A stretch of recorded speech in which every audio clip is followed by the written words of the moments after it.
बिस्मिल्लाहिर्रहमानिर्रहीम। अस्सलाम वालेकुम नाज़रीन। एमजी की फ़ैमिली कैसी है? एमजी चैनल पर खुशामदीद। नाज़रीन, मैं आज आपके लिए बेहतरीन सी चीज़ लेके आई हूँ जो हमारे नबी पाक सल्लल्लाहु अलैहि वसल्लम ने हमें बताया। जब आपने जिब्रील अलैहिस्सलाम के सामने अपनी थकावट का ज़िक्र किया तो जिब्रील अलैहिस्सलाम आपके लिए ये चीज़ लेके आए जिसको हम तरबीना कहते हैं। इसके लिए हमने 1 कप जौ लिया है जिसे मैंने अच्छी तरह से धो के पानी में 2-2.5 घंटे भिगो दिया था ताकि इसका दाना फूल जाए। ये देखें नाज़रीन, ये जो है, और अब हम इसके अंदर जो हमने छुहारे हैं वो हमने डालने हैं। जो 6 से 7 छुहारे हैं जो मैंने इसे काट के रखे हुए थे। ये हज़रत पाक सल्लल्लाहु अलैहि वसल्लम ने हमें पकाने का तरीका बताया कि जो बीमार हों, बिस्तर पे लग गए हों, वो बिल्कुल इस तरह से ये पकाएं और खाएं, सेहत पाएँ। ये मुझ तक ये रेसिपी हज़रत ज़ुल्फ़िकार की तरफ से पहुंची जो मेरे भाई के पीर साहब हैं। वो बिल्कुल बीमार हो गए थे और बिस्तर पर लग गए थे। डॉक्टरों ने कहा था कि अब ये चल फिर नहीं सकते, तो उन्होंने ये तरबीना खाया और चल फिरने लगे। डॉक्टर भी हैरान हो गए। तो जिस वक्त मेरी वालदा उम्रे पे जा रही थी, मैंने उनको उम्रे पे जाना था और ये क्या कहते हैं, बिल्कुल बिस्तर पे वो एकदम बीमार हो गई और बिस्तर पर लग गई, चलने फिरने से भी बिल्कुल रह गई थी। तो मैंने ये फिर तरबीना बनाया और माशाल्लाह माशाल्लाह उन्होंने अपने पैरों से उम्रा किया, सही भी की, और अब वो माशाल्लाह चलती फिरती भी है, कोई मसला नहीं।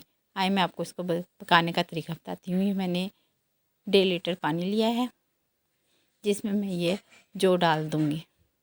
ये नाज़रीन देखें, ये मैं पानी में जौ डाल रही हूँ। ये जो है ये सेहत के लिए बहुत मुफीद है।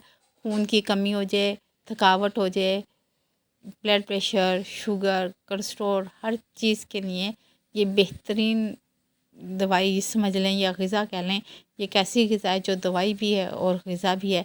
इसके खाने से आपके अंदर एक नई तवानाई आती है, ताज़गी आ जाती है।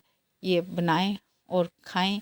नाश्ते में बेहतरीन नाश्ता है, ये हेल्दी नाश्ता है। छोटे बड़े बुज़ुर्ग सब के लिए बेहतरीन ग़िज़ा है।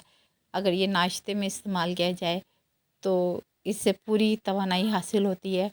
आप इसको, ये देखें नाज़रीन, मेरा जो पकना शुरू हो गया है। इसको मैं इतना पकाऊंगी कि ये जो इसके अंदर मैंने पानी डाला था ये मुकम्मल तौर पे खुश्क हो जाए। ये जब ये खुश्क हो जाएगा तो फिर मैं इसमें बाकी के लाज़िमात डालूँगी। ये देखिए नाज़रीन, मेरा पानी अब खुश्की की तरफ है। अब मैं इसमें, जैसा कि मैंने आपको बताया, ये इंतहाई मुफीद चीज़ है। अब मैं इसमें दूध डालूँगी, दूध ऐड करूँगी क्योंकि मेरा पानी बिल्कुल खुश्क हो गया था। अब मैं इसे चलाऊँगी, दूध में पकाऊँगी। इसको ऐसे ही पकाना है जैसे खीर में पकाते हैं। साथ ही मैंने इसमें अपने जो छुहारे मैंने काटे थे वो भी मैंने ऐड कर दिए हैं। ये इसमें चीनी का बिल्कुल इस्तेमाल नहीं करना। हाँ, अगर आपको ये फीका लग रहा है तो इसमें आप शहद इस्तेमाल कर सकते हैं, चीनी नहीं। चीनी से इसका वो फ़ायदियत नहीं रहेगी जो शहद से आएगी। क्योंकि चीनी एक केमिकल है और शहद कुदरती चीज़ है, और ये हमारी जो रेसिपी है ये कुदरती उससे बनी हुई है सारी चीज़ें।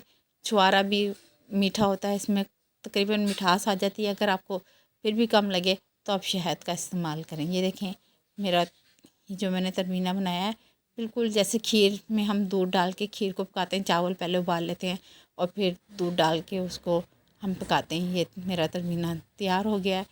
माशाल्लाह बहुत प्यारा लग रहा है, बहुत अच्छी सी खुशबू भी आ रही है। आप इसको ठंडा करके खाएं या हल्का हल्का गर्म करके खाएं, हर उसमें बहुत अच्छा लगता है, सेहतमंद है। अगर आपको मेरी ये रेसिपी पसंद आई है, अच्छी लगी है, तो शेयर करें, लाइक करें, दुआओं में याद रखें। शुक्रिया।